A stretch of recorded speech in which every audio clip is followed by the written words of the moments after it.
Insider question and answer. What's next for student loans in the COVID era? New York. Before starting advocacy group, the Student Borrower Protection Center, Seth Frontman was the student loan ombudsman at the Consumer Financial Protection Bureau. That's effectively the federal government's point person for student loan issues. Frontman held the position until 2018, when he resigned to protest the Trump administration's handling of student loans and private servicing companies. Frontman spoke to the Associated Press about the Biden administration's decision to extend the student loan repayment moratorium and other issues facing the $1.5 trillion industry. This interview has been edited for length and clarity. Question. President Biden extended the moratorium on student loan repayments until January 31st, 2022. Why is it a good thing? It would have been a catastrophe if we had turned payments back and so soon into the recovery. It's important to remember how many student loan borrowers were being crushed by the system before the virus. 1 in 4 were behind on their payments. Millions were struggling to pay their student loan bill as well as put food on the table. In the most simple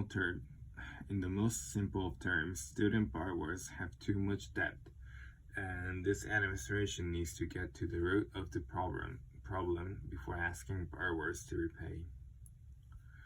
What do you mean by that? One example is the Public Service Loan Forgiveness Program.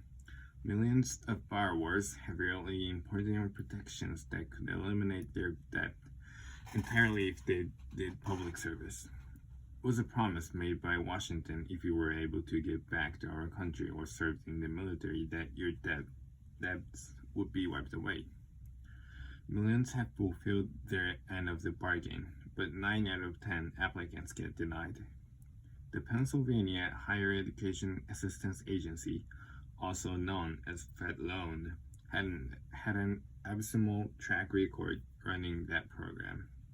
They recently announced they are ending their student loan servicing contract, and I think it's a good thing. It gives the administration an opportunity to finally get right its oversight of the industry.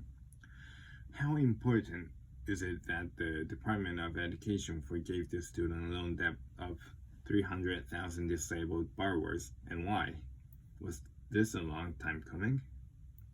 This is just a start. Millions more have been denied promised relief, including those working in public service, those defrauded by predatory schools, and those serving in the military.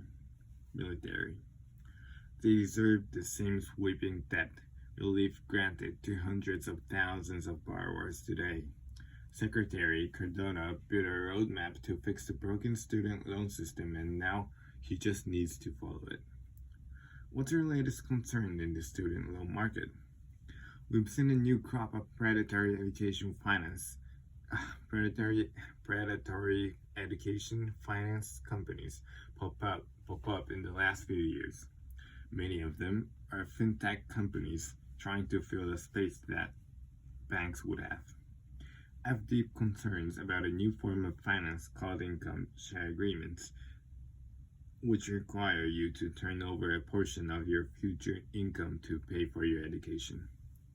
These types of agreements are not covered by traditional financial protections, so there's a lot of room for abuse.